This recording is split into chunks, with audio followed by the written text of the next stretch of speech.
여군 최초로 사단장이 된 엄마를 존경한 한 딸이 그 길을 따라서 군인이 되었고 수색대원으로 입대를 하였으나 훈련 중에 어떤 사고로 인하여 식물인간이 되면서 펼쳐지는 이야기입니다. 영상 시청 이전에 구독과 좋아요 부탁드리겠습니다. 저희에게 큰 힘이 됩니다. 대한민국 국군의 심장, 계룡대의 가을은 유난히 깊고 청명했다. 붉고 노란 단풍이 병풍처럼 기지를 둘러쌌고 위험 있는 건물들 사이로 오가는 군인들의 절도 있는 발걸음만이 계절의 나른함을 잊게 했다. 그 중에서도 합동참모본부 건물 한편에 자리한 육군 소장 박선주의 집무실은 계룡대 전체를 감도는 긴장감의 진원지라 할 만했다. 박선주 소장. 그녀의 이름 앞에는 늘 최초라는 수식어가 따라붙었다. 창군 이래 최초의 여성 전투부대 지휘관, 최초의 여성 사단장 육군 제25보병 사단장, 그리고 마침내 장군을 상징하는 별 2개를 어깨에 단 최초의 여성 전투병과 장군. 그녀의 군 생활 28년은 대한민국 여군의 역사 그 자체였다.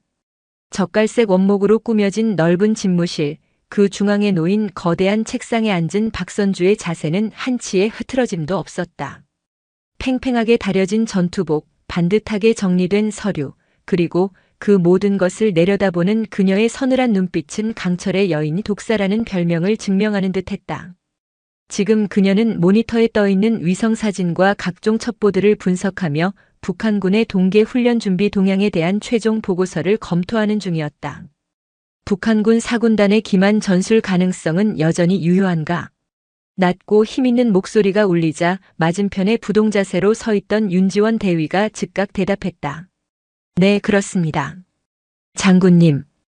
위성 감청 결과 전파 기만과 허수아비 진지 구축 정황이 포착되었습니다.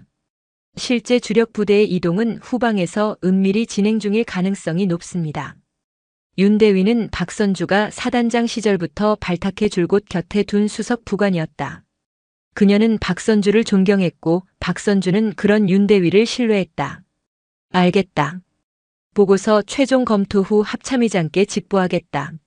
수고했어. 충성. 윤 대위가 목례와 함께 몸을 돌려나가려던 순간 박선주가 무심한 듯 한마디 덧붙였다. 윤 대위, 오늘 저녁 약속은 취소해줘.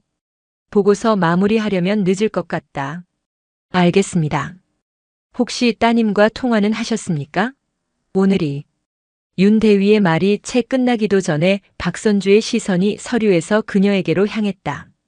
그저 시선을 옮겼을 뿐인데도 윤 대위는 자신도 모르게 마른 침을 삼켰다. 장군 박선주에게 유일하게 존재하는 틈. 그것은 바로 그녀의 딸 강하연 하사였다. 알고 있다. 이따 내가 직접 하지. 짧은 대답에 윤 대위는 더 이상 묻지 않고 조용히 집무실을 나섰다. 문이 닫히자 강철 같던 박선주의 얼굴에 아주 찰나의 순간 희미한 균열이 스쳤다.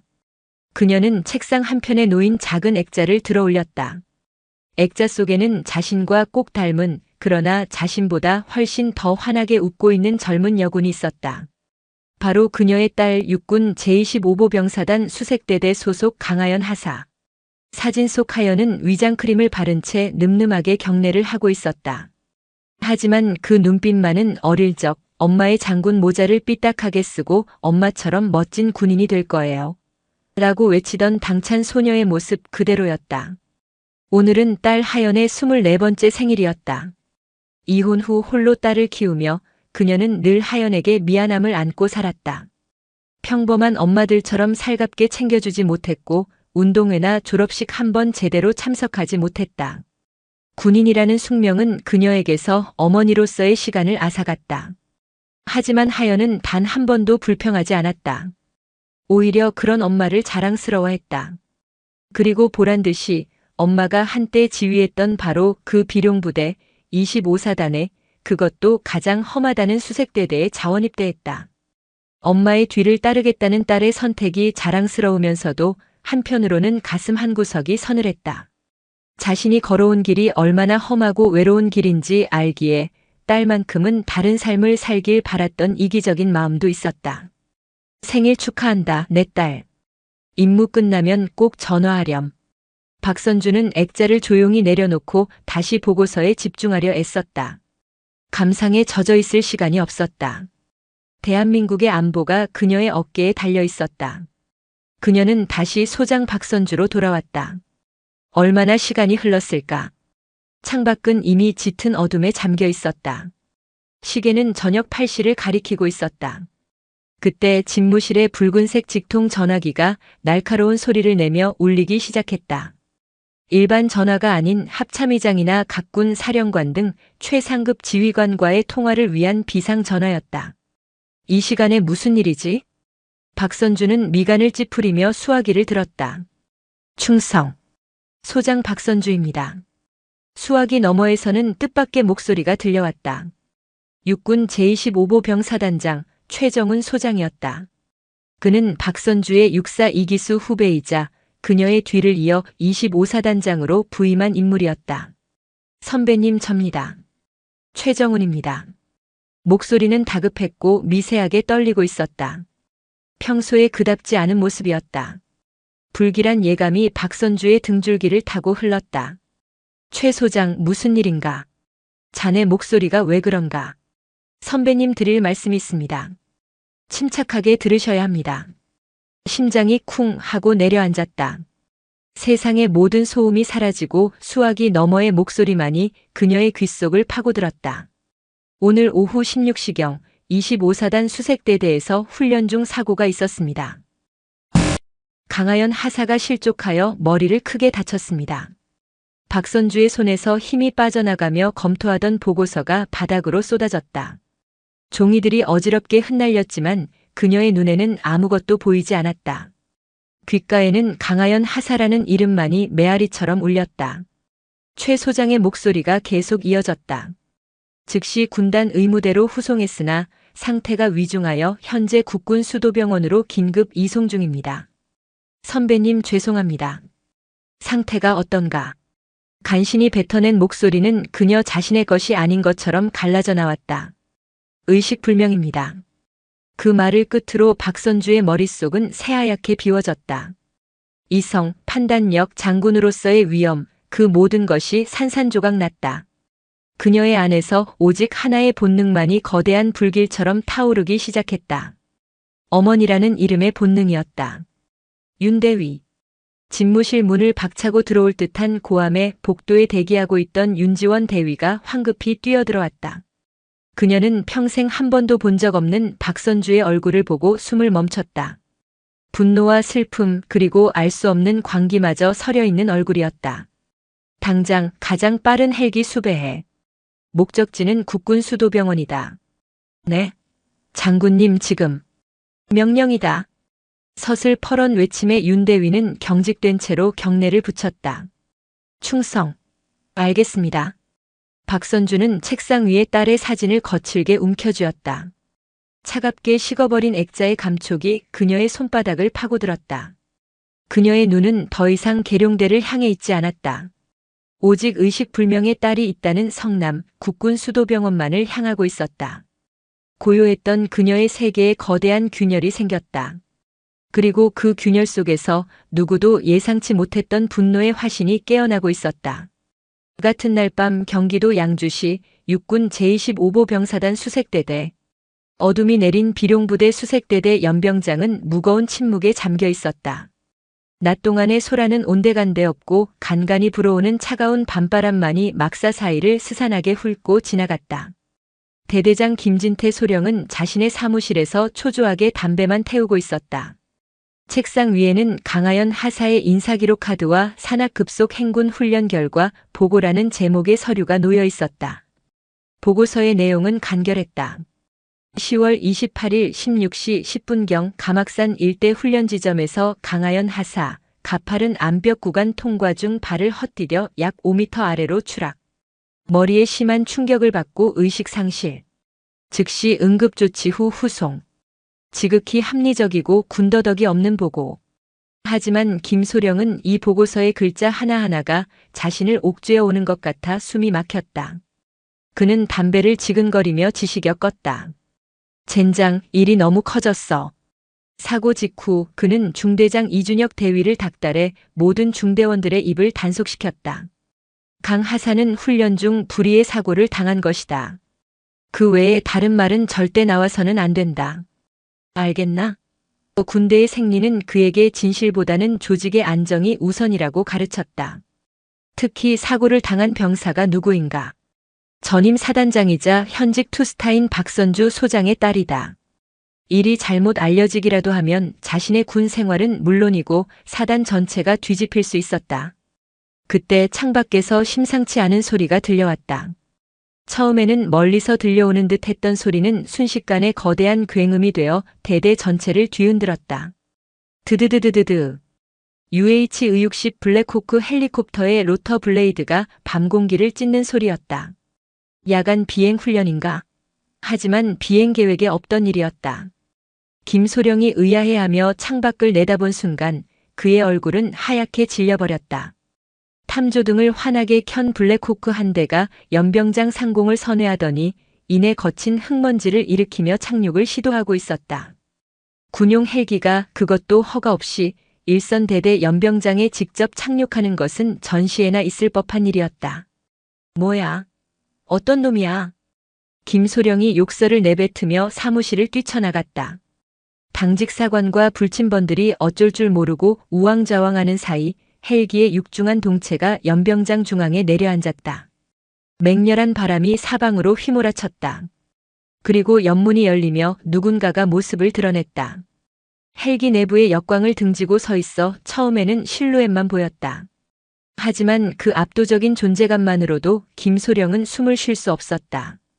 성큼성큼 계단을 내려와 땅을 밟은 인물은 전투복 차림의 박선주 소장이었다. 계룡대에 있어야 할 그녀가 이 한밤중에 그것도 헬기를 타고 직접 나타난 것이다.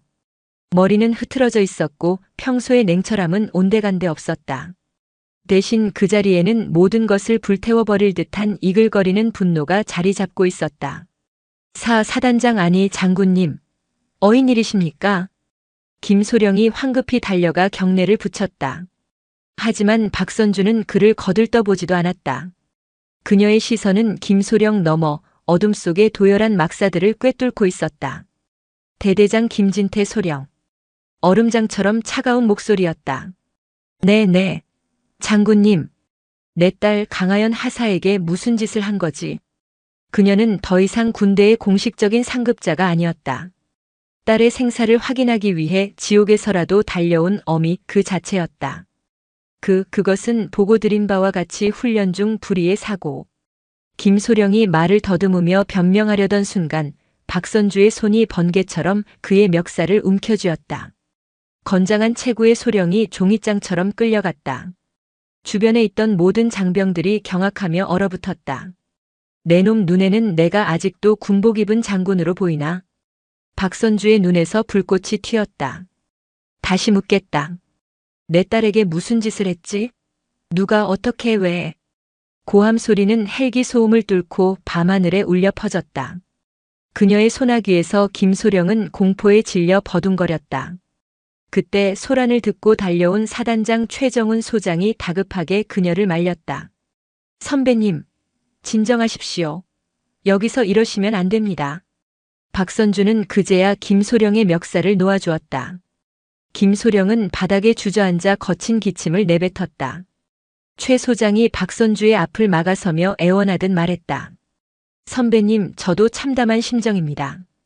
하지만 일단 사실관계를 파악하는 것이 먼저입니다. 군사경찰에서 철저하게 조사하도록 지시했습니다. 조사? 박선주가 코웃음을 쳤다. 내 놈들의 조사를 내가 믿을 것 같은가? 진실을 은폐하고 제 식구를 감싸는 게 내 놈들 방식 아니었나? 내가 사단장일 때도 지겹게 봐왔던 짓들이다. 선배님, 비켜.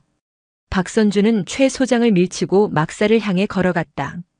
그녀의 목표는 단 하나 강하연 하사가 생활했던 수색대대 3중대 막사였다. 그녀의 살기등등한 발걸음에 장병들은 홍해처럼 길을 갈랐다. 오늘 훈련에 참가했던 3중대 인원들 전부 연병장으로 집합시켜 단 한 명도 빠짐없이 5분 준다. 명령은 최 소장이 아닌 그곳에 있는 모든 군인들을 향한 것이었다. 누구도 감히 거역할 수 없는 전장을 지휘하는 야전사령관의 명령이었다. 최 소장은 망연자실한 표정으로 서 있을 뿐이었다. 이미 상황은 그의 통제를 벗어나 있었다. 잠시 후 삼중대원 전원이 공포에 질린 얼굴로 연병장에 집합했다. 박선주는 그들의 얼굴 하나하나를 훑어보았다. 어리고 불안에 떠는 얼굴들. 그녀의 딸 하연도 얼마 전까지 저들 중 하나였다. 내 딸 하연이와 마지막까지 함께 있었던 사람이 누구지? 아무도 선뜻 나서지 못했다. 그때 중대장 이준혁 대위가 앞으로 나섰다. 장군님, 제가 당시 현장 통제관이었습니다. 박선주의 시선이 이 대위에게 꽂혔다. 그래. 그럼 자네가 말해보게. 사고 당시 상황을. 토시 하나 틀리지 말고 눈에 보이는 그대로. 암벽 구간을 거의 다 통과했을 무렵이었습니다. 강 하사가 갑자기 균형을 잃고. 거짓말. 박선주의 외침이 이 대위의 말을 끊었다. 내 딸은 산악훈련의 스페셜리스트다. 육군 특수전 사령부 산악 전문과정도 수료했어. 그런 아이가 실족을 해? 그것도 5m 높이에서? 웃기지 마라. 그녀는 병사들을 향해 한 걸음 더 다가섰다. 너희들 눈은 장식인가? 동료가 쓰러져 가는데 아무것도 보지 못했단 말인가? 너희들이 그러고도 같은 수색대대원인가? 전우회라는 걸 배우긴 한 건가? 그녀의 질책에 몇몇 사병들의 어깨가 움츠러들었다. 공포와 죄책감이 뒤섞인 눈빛들이 허공을 헤맸다. 박선주는 그 미세한 균열을 놓치지 않았다. 지금 말해라. 진실을 말하는 자는 용서하겠다. 하지만 끝까지 입을 다물고 이 어미의 가슴에 대못을 박는 녀석은 내 군복을 벗는 한이 있더라도 반드시 찾아내 지옥을 맛보게 해주겠다. 그것은 협박이 아니었다. 피를 토하는 어미의 절규이자 맹세였다. 연병장을 감싼 것은 군기가 아닌 한 여인의 지독한 분노와 슬픔이었다. 별 2개를 단 장군은 그곳에 없었다. 오직 딸을 잃을 위기에 처한 한 명의 어머니만이 서 있을 뿐이었다. 그리고 그녀의 분노는 이제 막 시작되고 있었다. 다음 날 오전 경기도 성남시 국군수도병원. 밤새 한숨도 자지 못한 박선주는 헬기 편으로 곧장 국군수도병원으로 향했다. 분노로 들끓던 어젯밤과 달리 병원으로 향하는 그녀의 마음은 차갑고 무겁게 가라앉아 있었다. 딸의 상태를 직접 확인해야 한다는 생각만이 머릿속을 가득 채웠다. 병원 최상층에 위치한 중환자실. 철저히 외부와 격리된 그곳은 소독약 냄새와 일정한 간격으로 울리는 기계음만이 가득했다. 병원장과 주치의가 긴장한 얼굴로 그녀를 맞았지만 박선주는 그들의 보고를 들을 정신도 없었다. 그녀의 시선은 오직 유리창 너머 각종 생명유지장치에 둘러싸여 있는 한 사람에게 고정되어 있었다. 강하연. 늘 생기로 가득 차 있던 딸의 얼굴은 창백하게 부어 있었고 머리에는 두꺼운 붕대가 감겨 있었다. 가슴팍이 미세하게 오르내리는 것을 제외하면 마치 살아있는 사람 같지 않았다. 그녀가 그토록 자랑스러워하던 늠름한 군인의 모습은 어디에도 없었다. 그저 연약하고 가녀린 24살의 어린 딸이 차가운 침대 위에 누워있을 뿐이었다. 하연아. 박선주가 유리창에 손을 댄 채 간신히 딸의 이름을 불렀다. 목소리가 파도처럼 떨려왔다. 주치의인 신경외과 과장이 조심스럽게 입을 열었다. 소장님 아니 어머님. 현재 강하연 하사는 심각한 뇌 손상으로 인한 식물인간 상태입니다. 외부 자극에 전혀 반응이 없고 자가 호흡이 불가능하여 인공호흡기에 의지하고 있습니다. 원인은 추락으로 인한 충격인가? 물론 두부 외상이 직접적인 원인입니다.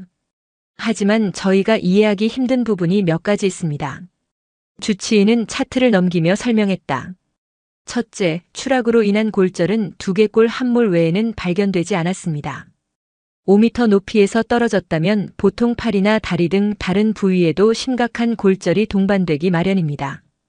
박선주의 눈빛이 날카로워졌다. 둘째, 환자에게서 심각한 저체온증 증상이 발견되었습니다. 사고 당시 기온을 고려해도 비정상적인 수준입니다. 마치 차가운 물속에 장시간 노출되었던 것 같습니다. 저체온증. 그 단어가 박선주의 뇌리에 비수처럼 박혔다. 산악훈련 중 추락한 환자에게서 왜 저체온증이 나타나는가? 그리고 이것은 제 사견임을 전제하고 말씀드립니다. 주치의는 잠시 망설이다가 말을 이었다. 환자의 몸 곳곳에서 설명하기 힘든 피하출혈과 자상이 발견되었습니다. 특히 손목과 발목 부근에는 마치 밧줄이나 결박 도구에 의해 강하게 눌린 듯한 흔적이 보입니다. 순간 박선주의 머릿속에서 어젯밤 겁에 질려있던 삼중대원들의 얼굴과 무언가를 숨기려 급급했던 대대장의 모습이 퍼즐처럼 맞춰졌다. 실족 사고가 아니다. 이것은 명백한 폭행 혹은 가혹행위 끝에 벌어진 살인 미수 사건이다. 딸의 몸을 직접 확인할 수 있겠나? 물론입니다. 방진복을 입고 중환자실 안으로 들어선 박선주는 떨리는 손으로 하연의 몸을 덮고 있던 시트를 조심스럽게 걷어냈다. 그리고 그녀의 눈에 들어온 것은 주치의의 설명을 훨씬 뛰어넘는 참혹한 진실의 조각들이었다. 창백한 팔뚝과 허벅지 안쪽에는 몽둥이나 군홧발로 맞은 듯한 검붉은 멍 자국들이 선명했다. 손목에는 주치의의 말대로 굵은 밧줄에 쓸리고 짓눌린 듯한 사큰이 깊게 패여 있었다. 등에는 날카로운 무언가에 긁힌 상처들이 여러 개 나 있었다. 이것은 결코 훈련 중 입을 수 있는 상처가 아니었다. 박선주는 차오르는 울음을 삼키며 딸의 군복상의 주머니에 손을 넣었다. 혹시나 무언가 남아있지 않을까 하는 신락 같은 희망 때문이었다. 그녀의 손에 구겨진 종이 한 장이 잡혔다. 조심스럽게 펼쳐보자 그것은 PX에서 파는 작은 수첩의 한 페이지였다. 거기에는 하연의 필체로 보이는 글씨가 다급하게 휘갈겨져 있었다. 황 중사 또다시 너무 춥다. 엄마. 황 중사. 박선주는 그 이름을 기억했다. 하연이 가끔 통화할 때 우리 부소대장님인데 너무 FM이라 힘들어라며 가볍게 투덜거렸던 이름. 수색대대 3중대 부소대장 황동진 중사. 그 순간 박선주의 슬픔은 싸늘한 분노로 변했다. 이것은 단순한 가혹행위를 넘어선다. 조직적인 은폐 시도가 있었고 그 중심에는 황동진 중사와 지휘관들이 있다. 그녀는 수첩 조각을 피 묻은 증거품처럼 손에 꽉 쥐었다. 그리고 딸의 귀에 조용히 속삭였다. 하연아, 엄마가 왔다. 조금만 버텨다오. 이 엄마가 내게 이런 짓을 한 놈들, 그리고 이걸 숨기려 한 놈들까지 전부 내 앞에 무릎 꿇게 만들 거다. 이 박선주의 모든 것을 걸고 맹세하마. 중환자실을 나온 박선주의 얼굴에서는 모든 감정이 사라져 있었다. 슬픔도 분노도 보이지 않았다. 오직 얼음처럼 차갑고 강철처럼 단단한 결의만이 남아 있었다. 그녀는 복도에서 대기하고 있던 윤지원 대위를 불렀다. 윤 대위. 네, 장군님. 지금부터 내 모든 공식 일정을 취소한다. 합참에는 개인적인 사유로 무기한 병가를 낸다고 보고해라. 알겠습니다. 그럼 앞으로 어떻게 해? 박선주는 윤 대위의 눈을 똑바로 바라보았다. 그녀의 눈빛은 더 이상 후방의 행정장군이 아니었다. 최전선에서 적의 심장을 노리는 특수부대 지휘관의 눈빛이었다. 25사단 수색대대 3중대. 황동진 중사를 포함한 모든 간부와 사병들의 최근 3개월간의 행적, 통화 기록, SNS까지 전부 샅샅이 뒤져 비공식적인 루트를 총동원해. 군사경찰의 수사 결과는 믿을 수 없다. 우리가 직접 진실을 찾아야 한다. 장군님, 그것은 월권 행위가 될 수 있습니다. 윤 대위가 조심스럽게 말했다. 하지만 박선주는 단호했다. 내 딸이 저 차가운 침대에 누워 사경을 헤매고 있다. 그런데 이제 와서 군법이나 절차 따위가 내 눈에 들어올 것 같은가? 그녀는 잠시 말을 멈추고 창밖의 회색 하늘을 보았다. 이것은 군인 박선주의 싸움이 아니다. 어머니로서의 전쟁이다. 그리고 전쟁에서는 수단과 방법을 가리지 않는다. 그녀는 자신의 어깨에 달린 별 2개를 무심하게 매만졌다. 지금까지 이 별은 그녀에게 명예이자 긍지였다. 하지만 지금부터 이 별은 진실을 파헤치고 괴물 같은 적들과 싸우기 위한 가장 강력한 무기가 될 터였다. 별은 결코 부서지지 않는다. 부서지기 전에 모든 것을 태워버릴 것이다. 박선주의 조용하지만 치열한 전쟁이 그렇게 막을 올리고 있었다. 국군 수도병원에 임시로 마련된 숙소는 박선주의 비공식적인 전쟁 지휘 본부가 되었다. 그녀는 병가를 냈지만 단 하루도 쉬지 않았다. 잠은 딸의 중환자실 앞 간이 침대에서 쪽잠을 자는 것이 전부였다. 그녀의 시간은 오직 두 가지로 나뉘었다. 딸 하연의 곁을 지키는 시간, 그리고 진실을 추적하는 시간. 사건 발생 사흘째 25사단 군사경찰대 수사과장이 딱딱하게 굳은 얼굴로 그녀를 찾아왔다. 그는 중간 수사 결과를 브리핑하기 위해 온 것이었다. 윤지원 대위가 배석한 작은 회의실에는 냉랭한 기운이 감돌았다. 현재까지의 조사 결과 강하연 하사의 사고는 훈련 규정 미준수로 인한 안전사고일 가능성에 무게가 실리고 있습니다. 수사과장은 준비해온 차트를 넘기며 기계적으로 보고를 시작했다. 현장 감식 결과 강 하사가 추락한 지점의 안반이 약해져 있었고 당일 새벽에 내린 비로 인해 미끄러웠던 것으로 확인되었습니다. 동료 대원들의 증언 역시 강 하사가 발을 헛디뎠다는 내용으로 일치하고 있습니다. 박선주는 아무 말 없이 그의 눈을 응시했다. 그 시선에 압도된 수사과장의 목소리가 살짝 떨렸다. 어머님께서 아니 장군님께서 우려하시는 가혹행위나 구타 정황은 현재까지 발견되지 않았습니다. 강 하사의 몸에 남은 상처들은 추락 과정 및 이후 구조 활동 중에 발생했을 가능성이 높은 것으로 판단됩니다. 저체온증은? 박선주가 처음으로 입을 열었다. 짧지만 송곳 같은 질문이었다. 그 부분은 저희도 추가 조사가 필요합니다만 아마 추락 후 의식을 잃은 상태로 차가운 바닥에 장시간 방치되면서 체온이 급격히 떨어진 것으로 추정하고 있습니다. 추정이라. 박선주가 은조렸다. 손목의 사크는 어떻게 설명할 건가? 구조용 로프에 쓸린 자국이라고 보고할 셈인가? 네, 그럴 가능성을 배제할 수 없습니다. 기가 막혔다. 그들은 처음부터 진실을 밝힐 의지가 없었다. 안전사고라는 정해진 결론에 모든 정황을 억지로 꿰맞추고 있었다. 군이라는 거대한 조직이 스스로의 치부를 보호하기 위해 세운 보이지 않는 벽. 그 벽은 그녀가 생각했던 것보다 훨씬 더 높고 견고했다. 알겠다. 수고했어. 돌아가봐. 박선주는 더 이상 그와 말을 섞지 않았다. 수사과장이 안도하는 기색으로 서둘러 방을 나가자 윤지원 대위가 분을 사귀지 못하고 입을 열었다. 장군님, 저건 보고가 아니라 기만입니다. 어떻게 저렇게 뻔뻔하게. 예상했던 바다. 박선주는 차갑게 말했다. 그녀는 이미 군의 생리를 속속들이 알고 있었다. 그들은 우리가 포기하기를 기다리고 있는 거야. 시간이 지나고 여론이 잠잠해지면 이 사건은 그저 불운한 여군 하사의 안타까운 사고로 기록되고 잊히겠지. 그녀는 자리에서 일어나 창밖을 보았다. 하지만 그렇게는 안 되지. 절대로. 그날 오후 박선주는 그녀가 가진 모든 인맥과 권한을 동원하기 시작했다. 그녀는 합참의 정보본부와 국군안보지원사령부에 몸담고 있는 옛 부하들에게 개인적인 연락을 취했다. 부탁이 아닌 갚으라는 요구였다. 과거 그들이 위기에 처했을 때 박선주가 자신의 직을 걸고 지켜주었던 그 빚을 이제 돌려받을 차례였다. 사고 당일 25사단 수색대대 3중대의 모든 무선 교신 기록 원본이 필요하다. 편집되지 않은 원본으로. 그리고 훈련에 참가했던 모든 인원의 개인 휴대폰 GPS 기록, 기지국 접속 기록을 확보해줘. 영장? 그런 건 자네들이 알아서 해. 이건 내 개인적인 부탁이 아니야. 명령이다. 수화기 너머의 상대는 잠시 망설였지만 박선주의 목소리에 담긴 결기를 거역하지 못했다. 불법적인 월권 행위임을 알면서도 그들은 움직이기 시작했다. 몇 시간 뒤 윤지원 대위의 보안 노트북으로 암호화된 파일들이 속속 도착하기 시작했다. 박선주와 윤 대위는 밤을 새워가며 자료들을 분석했다. 이상합니다, 장군님.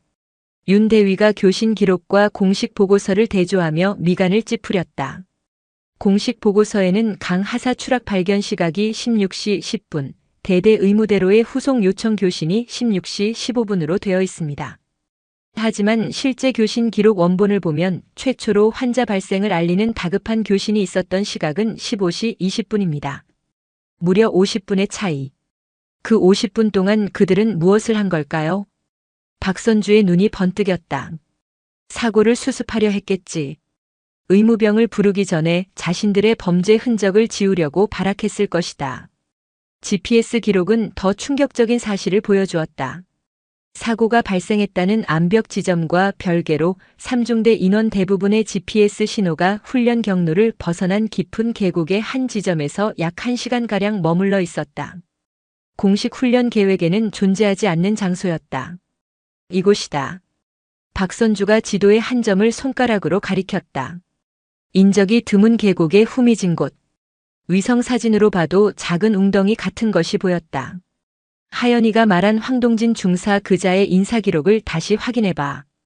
과거 근무지에서의 평판, 징계기록 뭐든 좋다. 그놈의 모든 것을 파헤쳐.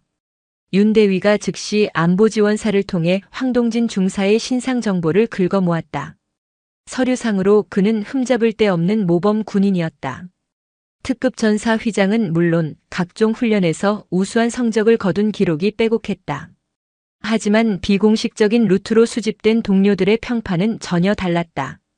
과거 그가 근무했던 부대들에서 병사들의 전출 및 고충 처리 요구가 유독 많았습니다. 대부분 과도한 훈련 강도와 인격 모독을 사유로 들었지만 번번이 부대 선에서 묵살되었습니다. 쓰레기 같은 놈. 박선주의 입에서 낮은 욕설이 흘러나왔다. 완벽한 군인이라는 가면 뒤에 숨어 약한 병사들을 괴롭히는 기생충. 그녀는 군에서 이런 유형의 인간들을 숱하게 봐왔다.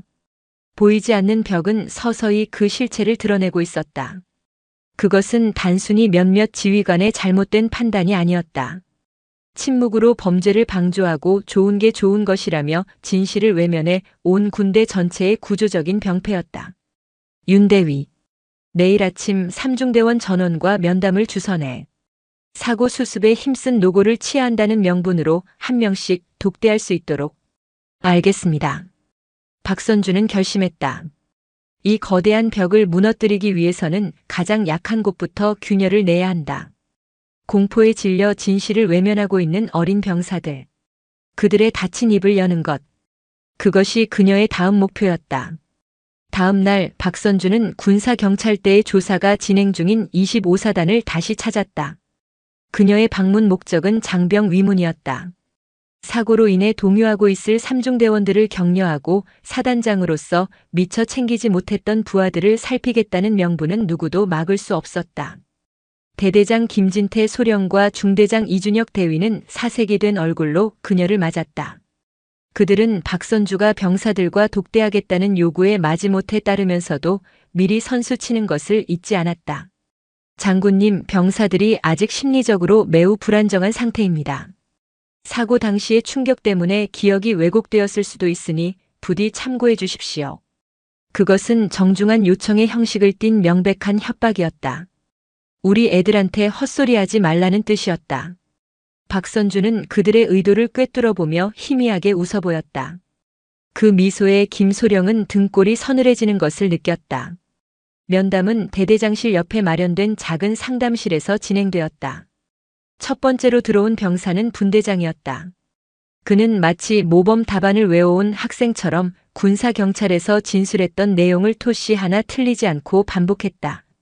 박선주는 그저 조용히 듣기만 할 뿐 아무것도 묻지 않았다. 두 번째, 세 번째 병사도 마찬가지였다. 그들은 모두 박선주의 눈을 피했고 약속이나 한 듯 똑같은 말만 앵무새처럼 되풀이했다. 비가 와서 미끄러웠다. 하연이 누나가 발을 헛디뎠다. 우리는 최선을 다해 구조했다. 침묵의 카르텔은 생각보다 견고했다. 그들은 황동진 중사와 지휘관들의 보복이 두려운 것이다. 진실을 말하는 순간 자신들의 군 생활이 지옥으로 변할 것이라는 공포가 그들의 입에 재갈을 물리고 있었다. 시간이 흐를수록 박선주의 마음은 타들어갔다. 하지만 그녀는 초조함을 내비치지 않았다. 오히려 표정은 점점 더 부드러워졌고 목소리는 더 따뜻해졌다. 그녀는 신문관이 아닌 아들을 대하는 어머니의 모습으로 그들을 대했다. 그리고 7번째 순서. 상담실 문을 열고 들어온 것은 앳된 얼굴의 이등병이었다. 이름은 박민석. 자대에 배치된 지 이제 갓 2달 된 신병이었다. 그는 차렷 자세로 경례를 붙이는 순간부터 온몸을 사시나무처럼 떨고 있었다. 앉아라, 박이병. 박선주가 부드럽게 말했다. 박이병은 의자 끝에 간신히 엉덩이만 걸치고 앉았다. 그는 고개를 푹 숙인 채 바닥만 내려다보고 있었다. 박선주는 그에게 사고에 대해 묻지 않았다. 대신 다른 질문을 던졌다. 집에는 자주 연락하나? 어머니는 건강하시고? 예상치 못한 질문에 박이병의 어깨가 움찔했다. 네네. 잘 계십니다. 군 생활은 할만한가? 밥은 입에 맞고? 괜찮습니다. 박선주는 책상 위에 놓여있던 딸의 사진 액자를 그의 앞으로 조용히 밀어주었다. 사진 속 하연은 환하게 웃고 있었다. 이 아이가 내 딸 강하연 하사다. 너처럼 군인이 되겠다는 꿈을 안고 이곳에 왔지. 엄마처럼 멋진 군인이 되고 싶다고 늘 입버릇처럼 말하던 아이였다. 박이병의 고개가 아주 조금 들렸다. 그의 눈동자가 사진 속 하연의 얼굴을 향했다. 그런데 내 딸이 지금 저 차가운 병실에 누워 숨도 제대로 쉬지 못하고 있다. 의사는 가망이 없다고 하더구나. 박선주의 목소리가 미세하게 잠겨 있었다. 그녀는 더 이상 장군이 아니었다. 자식을 잃을 위기에 처한 평범한 어머니였다. 박이병. 나는 지금 범인을 찾으려는 게 아니다. 그저 내 딸에게 마지막 순간에 무슨 일이 있었는지 진실을 알고 싶을 뿐이다. 이 어미의 마지막 소원이다. 그녀는 자리에서 일어나 박이병의 앞에 섰다. 그리고 그의 떨리는 어깨를 부드럽게 감싸주었다. 내게 모든 것을 말하라고 강요하지 않겠다. 하지만 이것만은 알아다오. 침묵은 때로 진실보다 더 잔인한 폭력이 될 수 있다는 것을. 내가 지금 지키려는 그 의리가 정말 지킬 가치가 있는 것인지 스스로에게 물어보길 바란다. 그 순간 박이병의 눈에서 참았던 눈물이 와르르 쏟아져 내렸다. 그는 어린아이처럼 흐느끼기 시작했다. 공포와 죄책감 그리고 한 가닥의 양심이 뒤섞인 울음이었다. 한참을 울던 그는 간신히 입을 열었다. 죄송합니다, 죄송합니다, 장군님. 그것이 시작이었다. 그날 추락한 게 아닙니다. 징계 웅덩이 때문이었습니다. 징계 웅덩이. GPS 기록에 나왔던 바로 그곳이었다. 황동진 중사님이 강하사님 군기가 빠졌다고 본보기를 보여야 한다고 했습니다. 계곡물을 막아 만든 웅덩이에 머리를 처박게 했습니다. 다들 보고만 있었습니다. 무서워서 아무 말도 못했습니다. 박이병은 울먹이며 그날의 진실을 토해냈다. 강 하사님이 너무 추워서 기절했는데 황 중사님이 정신 차리라며 뺨을 때리고 그러다 일이 커지니까 그제야 당황해서 추락사고로 위장하려고 일부러 암벽 아래로 옮겼습니다. 제가 다 봤습니다. 제발 제가 말했다고는 하지 말아 주십시오. 저는 너무 무섭습니다. 박선주는 눈을 감았다. 상상했던 것보다 훨씬 더 끔찍하고 잔인한 진실이었다. 그녀는 박이병의 어깨를 두드리며 말했다. 고맙다, 박이병. 내 용기 잊지 않겠다. 아무 걱정하지 마라. 내가 너를 반드시 지켜주겠다. 침묵의 벽에 마침내 균열이 생겼다. 작지만 거대한 댐을 무너뜨릴 수 있는 치명적인 균열이었다. 박선주는 이제 확신했다. 이 싸움의 끝이 보이기 시작했다. 그녀는 이제 마지막 증거, 누구도 부인할 수 없는 결정적인 한 방을 찾아야 했다. 박민석 이병의 증언은 결정적이었지만 법정에서는 강압에 의한 허위 진술로 몰아갈 가능성이 높았다. 박선주는 황동진과 그 비호 세력들이 빠져나갈 수 없는 물적 증거가 필요했다. 그녀의 마지막 희망은 딸 하연이 남긴 유품에 있었다. 그녀는 군사경찰대에 공식적으로 요구했다. 피해자 가족으로서 딸의 유품을 직접 확인하고 싶다. 누구도 거부할 명분이 없는 요구였다. 증거물로 보관되어 있던 하연의 관물대 속 물품들이 박선주의 앞으로 옮겨졌다. 낡은 전투화, 가지런히 개어진 속옷, 몇 권의 책, 그리고 가족사진. 박선주는 떨리는 손으로 딸의 흔적이 남은 물건들을 하나하나 쓸어보았다. 그러다 그녀의 눈에 작은 태블릿 PC 하나가 들어왔다. 하연이 입대할 때 그녀가 직접 선물해 준 것이었다. 이것을 분석하고 싶다. 개인적으로. 군사경찰 측은 난색을 표했지만 어머니의 유품 확인이라는 명분을 내세운 박선주의 고집을 꺾을 수는 없었다. 숙소로 돌아온 박선주는 태블릿 PC에 전원을 켰다. 예상대로 잠금 화면이 나타났다. 비밀번호는 하연과 그녀만이 아는 어릴 적 하연의 별명이었다. 햇살. 박선주는 조심스럽게 글자를 입력했다. 잠금 화면이 풀리며 하연이 직접 찍은 부대원들과의 사진들이 배경화면으로 나타났다. 박선주는 곧장 파일 관리 앱을 열었다. 그리고 개인 일기라는 이름의 폴더를 발견했다. 심장이 거세게 뛰기 시작했다. 폴더 안에는 날짜별로 정리된 수십 개의 텍스트 파일이 있었다. 그것은 하연이 남긴 비밀스러운 디지털 일기장이었다. 첫 페이지는 희망으로 가득 차 있었다. 2025년 3월 5일. 드디어 엄마가 계셨던 비룡 수색대대로 전입했다. 가슴이 뛴다. 엄마처럼 멋진 군인이 되어 엄마에게 자랑스러운 딸이 되고 싶다. 하지만 페이지를 넘길수록 일기의 내용은 점점 어두워졌다.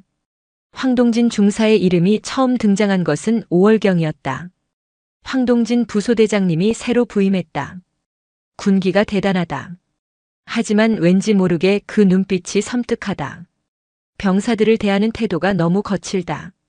박일병이 훈련 중 실수를 했다는 이유로 황 중사에게 끌려가 밤새도록 엎드려 뻗쳐를 했다. 다들 쉬쉬하는 분위기다. 중대장님께 보고해야 할까? 하지만 다들 그게 우리 부대의 전통이라고 말린다.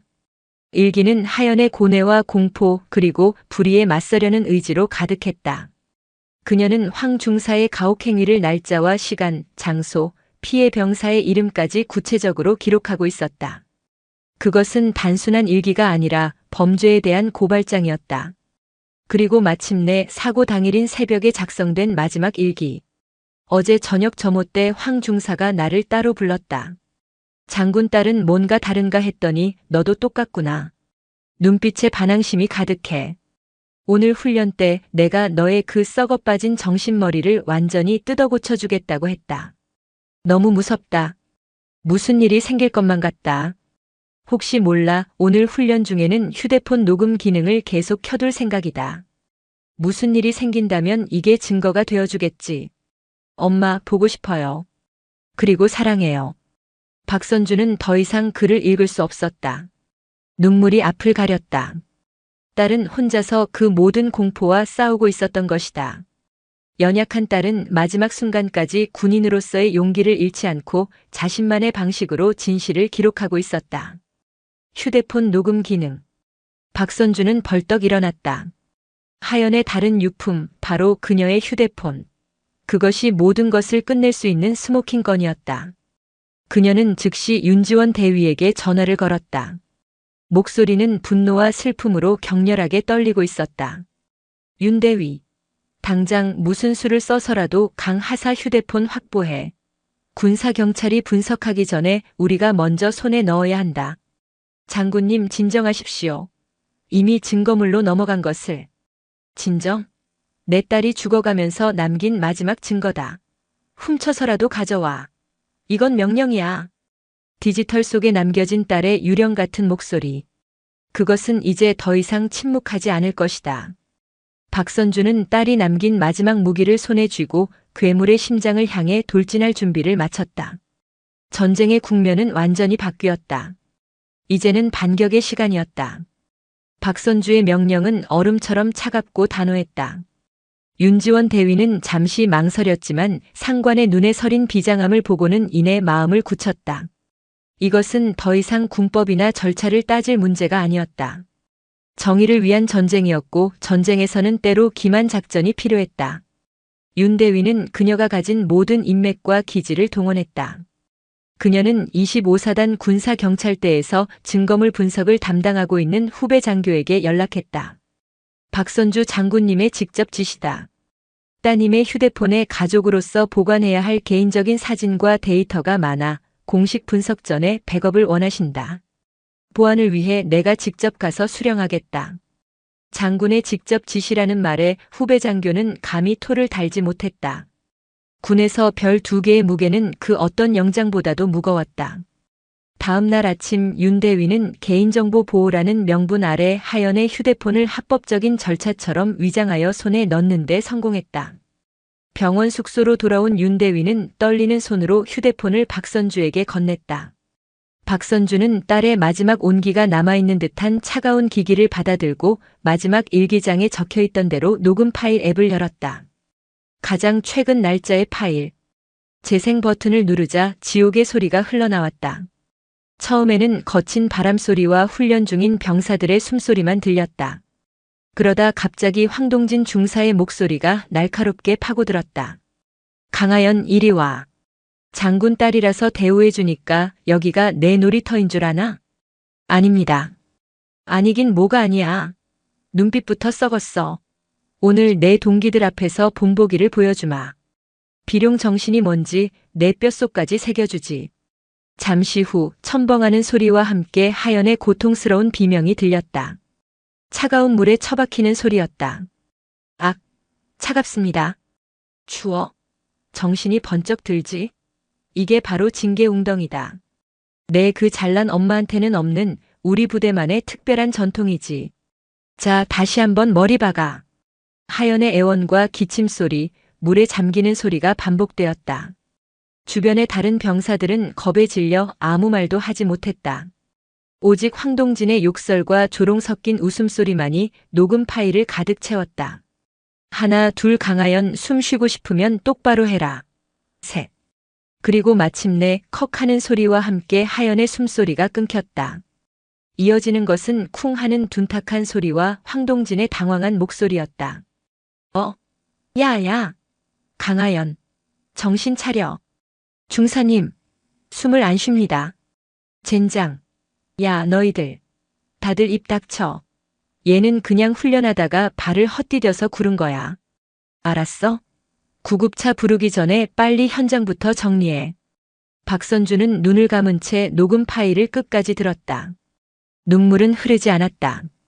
모든 슬픔이 증발하고 그 자리에는 용암처럼 들끓는 분노와 얼음처럼 차가운 살이만이 남았다.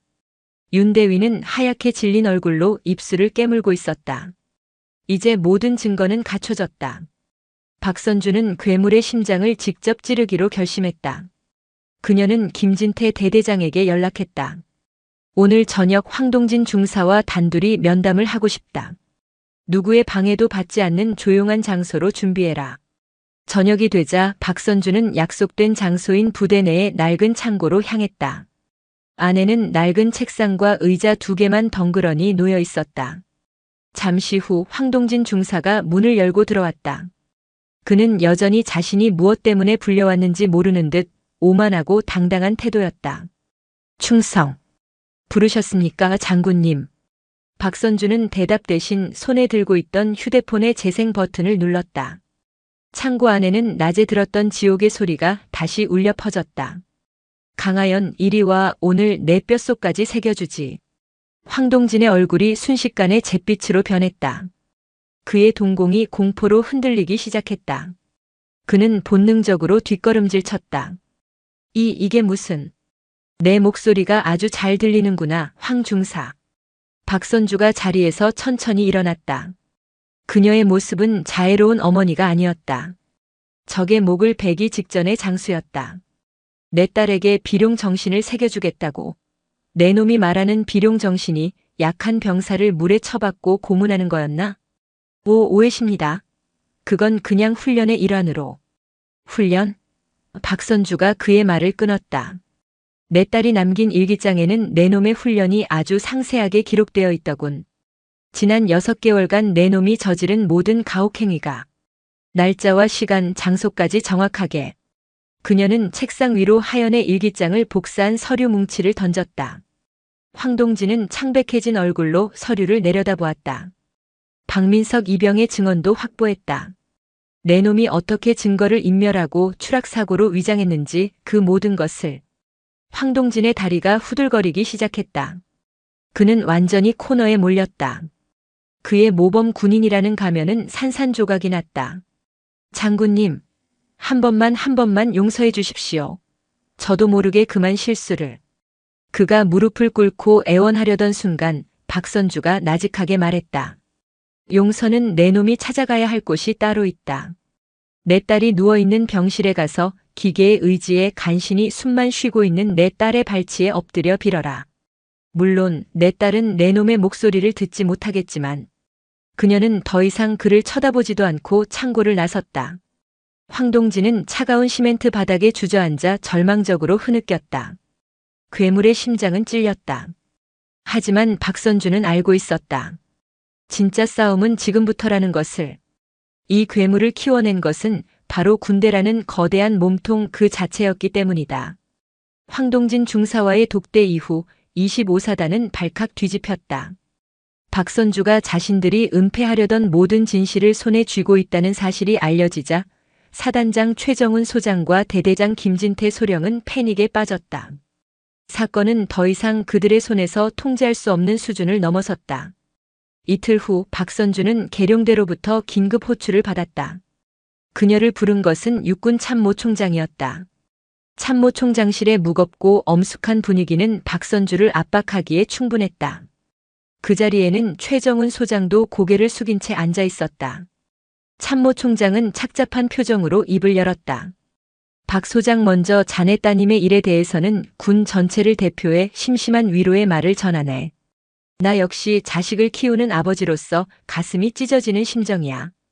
그는 감성적인 말로 운을 뗐지만 박선주는 아무런 표정 변화 없이 그를 응시했다.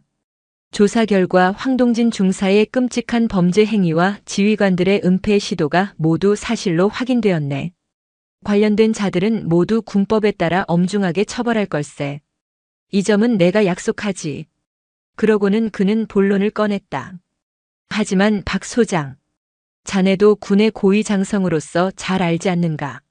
이 사건이 언론을 통해 세상에 알려지게 되면 우리 군이 입게 될 타격이 얼마나 클지. 국군의 명예는 땅에 떨어지고 국민들의 불신은 극에 달할 걸세. 특히 여군에 대한 부정적인 인식이 확산될 수도 있어. 자네가 평생을 바쳐 쌓아 올린 모든 것이 한순간에 무너질 수도 있다는 말일세. 그것은 회유이자 교묘한 협박이었다. 그는 박선주 앞에 하나의 거래를 제시했다. 이 문제를 우리 군 내부에서 조용히 처리하는 게 어떻겠나? 참모총장은 구체적인 조건을 내걸었다. 첫째, 황동진을 포함한 가해자들은 전원 불명의 전역 조치 후 군사재판을 통해 중형을 선고하겠다. 둘째, 지휘 책임이 있는 최정훈 소장과 김진태 소령은 보직 해임 후 한직으로 좌천시키겠다. 셋째, 강하연 하사에게는 군인으로서 받을 수 있는 최고의 예우와 보상을 약속하겠네. 순직 처리와 함께 화랑무 공훈장을 추서하지. 그리고 마지막으로 악마의 속삭임 같은 제안이 이어졌다. 그리고 박 소장, 자네에게는 이번 일을 현명하게 처리해준 공을 인정해 다음 인사 때 중장 진급을 적극적으로 검토하겠네. 합동참모본부의 핵심 요직을 맡게 될 걸세. 딸의 목숨값으로 그녀의 명예와 진급을 거래하자는 것이었다. 그들은 박선주 역시 자신들과 같은 조직의 논리에 순응하는 군인일 것이라 믿었다. 박선주는 한참 동안 말이 없었다. 그녀는 조용히 눈을 감고 중환자실에 누워있는 딸의 얼굴을 떠올렸다.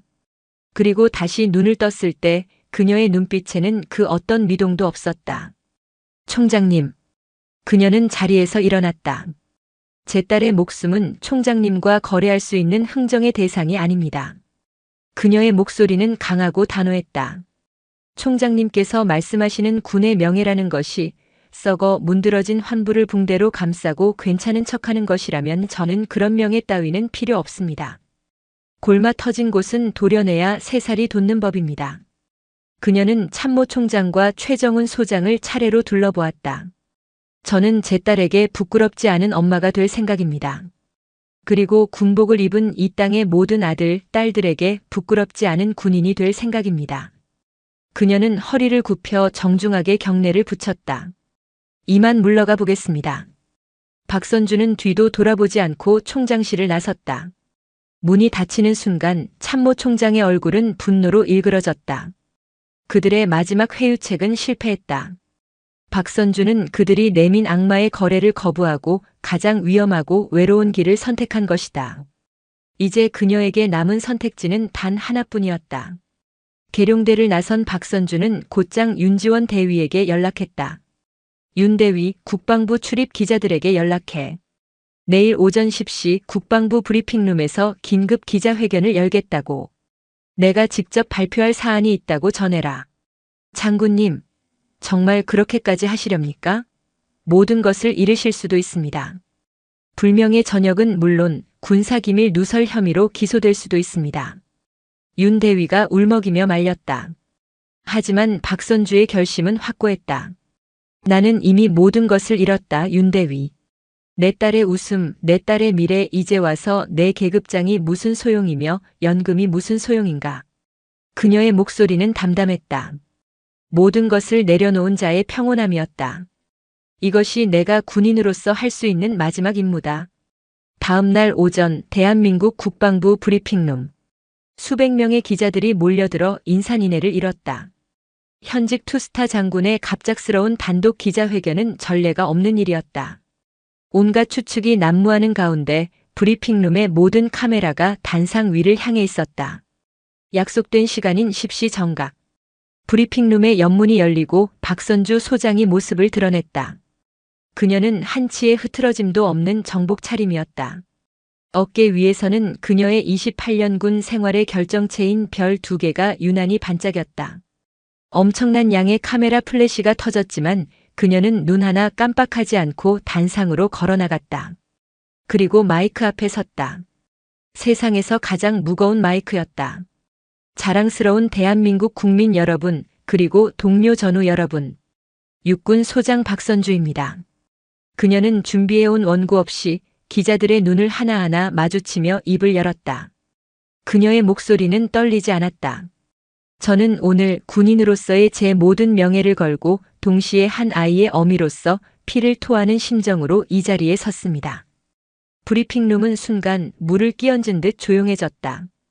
제 딸인 육군 25사단 수색대대 강하연 하사가 훈련 중 사고로 의식불명 상태에 빠졌다는 군의 발표는 모두 거짓입니다. 기자들 사이에서 경악의 탄성이 터져나왔다. 박선주는 그날의 진실을, 징계 웅덩이에서 벌어진 끔찍한 가혹행위를, 그리고 그것을 은폐하려 했던 군 지휘부의 추악한 민낯을 하나도 빠짐없이 폭로했다. 그녀는 담담한 어조로 말했지만 그녀의 이야기는 그 어떤 고발 영화보다도 더 충격적이고 잔인했다. 그리고 그녀는 마지막 결정타를 날렸다. 100마디 말보다 제 딸이 마지막으로 남긴 목소리를 직접 들려드리겠습니다.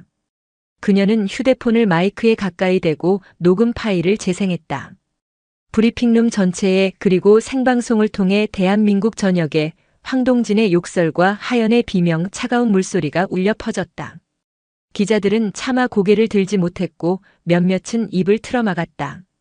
음성 파일이 끝나자 박선주는 마이크에 대고 마지막 말을 이었다. 지난 28년간 저는 이 군복을 제 목숨보다 더 사랑했습니다. 하지만 오늘 저는 이 군복을 벗으려 합니다.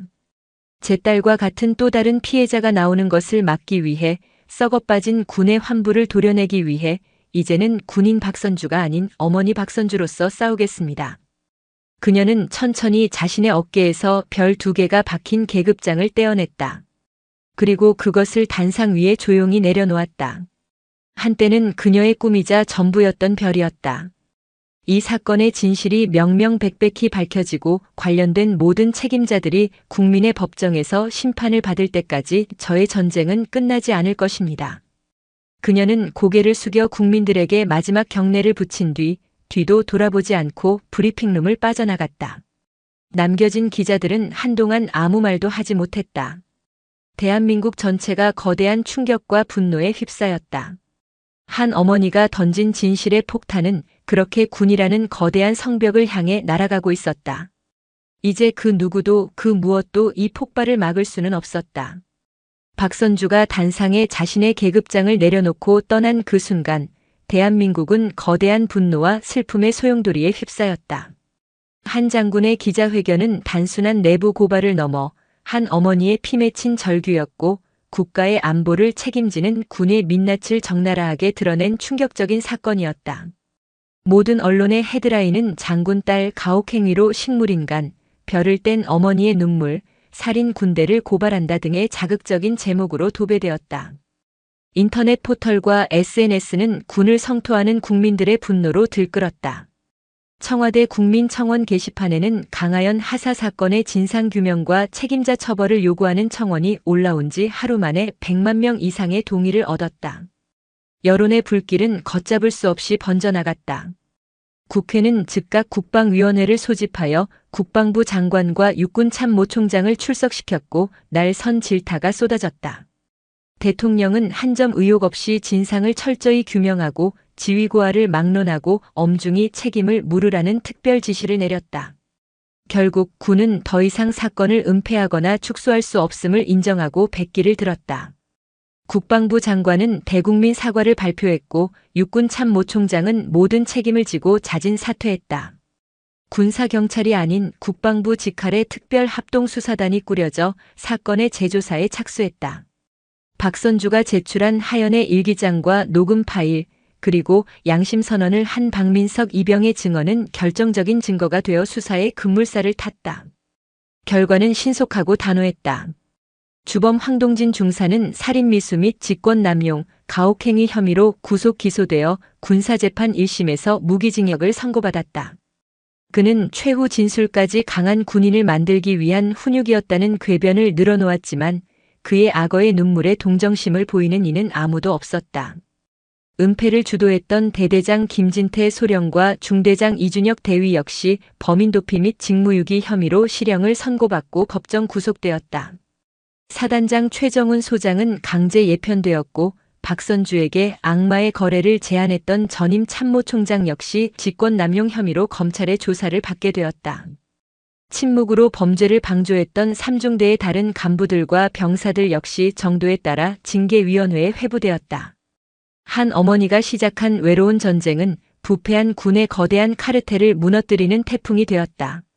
시간이 흘러 계절이 2번 바뀌고 이듬해 봄이 찾아왔다. 세상은 점차 안정을 되찾아갔지만 박선주의 시간은 여전히 딸의 병실에 멈춰 있었다. 군복을 벗은 그녀는 이제 화장기 없는 얼굴에 수수한 사복 차림의 평범한 중년 여성이었다. 그녀의 하루는 하연의 곁에서 시작해 하연의 곁에서 끝났다. 매일같이 딸의 팔다리를 주무르고 책을 읽어주고 지난날의 추억을 들려주는 것이 그녀의 새로운 일과가 되었다. 그녀의 싸움은 사회에 큰 파장을 남겼다. 강하연 법이라는 이름으로 군대 내 인권 침해에 대한 처벌을 강화하고 외부 감시를 확대하는 법안이 국회를 통과했다. 박선주는 여러 시민단체로부터 군 인권 개선 운동에 함께해달라는 요청을 받았지만 모두 정중히 거절했다. 그녀는 스포트라이트를 받는 영웅이 되기를 원치 않았다. 그녀는 그저 딸의 곁을 지키는 어머니이고 싶었다. 그러던 어느 화창한 4월의 오후였다. 여느 때처럼 박선주는 창가에 앉아 하연의 손을 잡고 그녀가 좋아했던 노래를 나직이 불러주고 있었다. 햇살 좋은 날 너와 단둘이 길을 걷고 싶어. 그때였다. 아무런 미동도 없던 하연의 손가락이 아주 미세하게 까딱하고 움직였다. 박선주는 순간 숨을 멈췄다. 잘못 본 것인가? 헛된 희망이 만들어낸 환상인가? 그녀는 떨리는 마음으로 딸의 손을 더욱 꽉 잡았다. 하연아, 하연아, 엄마 보여? 엄마 목소리 들리니? 그녀의 물음에 대답하듯 하연의 눈꺼풀이 파르르 떨리더니 아주 천천히 기적처럼 희미한 빛을 향해 열리기 시작했다. 초점 없는 눈동자는 아직 허공을 헤매고 있었지만 그것은 분명한 생명의 신호였다. 박선주의 눈에서 뜨거운 눈물이 왈칵 쏟아져 내렸다. 슬픔과 분노의 눈물이 아닌 환희와 감사의 눈물이었다. 그녀는 딸의 뺨을 어루만지며 흐느꼈다. 고맙다. 내 딸 돌아와줘서 정말 고맙다. 하연의 재활은 길고 험난한 과정이 될 것이다. 예전처럼 웃고 뛸 수 있을지 군인이 되겠다는 꿈을 다시 꿀 수 있을지는 아무도 알 수 없었다. 하지만 박선주는 더 이상 조급해하지 않았다. 딸이 살아 숨쉬고 있다는 것, 그것만으로도 그녀에게는 충분했다. 며칠 후 박선주는 휠체어에 앉은 하연을 데리고 병원 옥상 정원으로 나왔다. 하연은 아직 말을 하거나 몸을 제대로 가누지 못했지만 따스한 봄 햇살을 느끼는 듯 편안한 표정을 짓고 있었다. 박선주는 하늘을 올려다보았다. 한때 그녀의 어깨 위에서 빛나던 별들은 이제 없었다. 하지만 그녀는 깨달았다. 진짜 별은 어깨 위에 있는 것이 아니라 가슴 속에서 빛나고 있다는 것을. 딸을 향한 사랑, 불의에 맞서는 용기, 진실을 향한 신념. 그 별은 결코 지지 않을 것이다. 그녀는 하연의 귓가에 조용히 속삭였다. 하연아, 이제 우리 다시 시작하자. 엄마랑 함께 아주 천천히. 휠체어에 기댄 하연의 입가에 희미한 미소가 번지는 것 같았다. 두 사람의 시선이 머문 파란 하늘 위로 한 줄기 비행운이 길게 꼬리를 그리며 날아가고 있었다. 그것은 마치 모든 상처를 보듬고 새로운 시작을 축복하는 희망의 항적처럼 보였다. 별은 부서졌지만 결코 지지 않았다. 어머니의 가슴 속에서, 그리고 이제 막 눈을 뜬 딸의 내일 속에서 영원히 빛날 터였다. 오늘도 시청해 주셔서 감사합니다. 영상이 즐거우셨다면 구독과 좋아요 부탁드리겠습니다.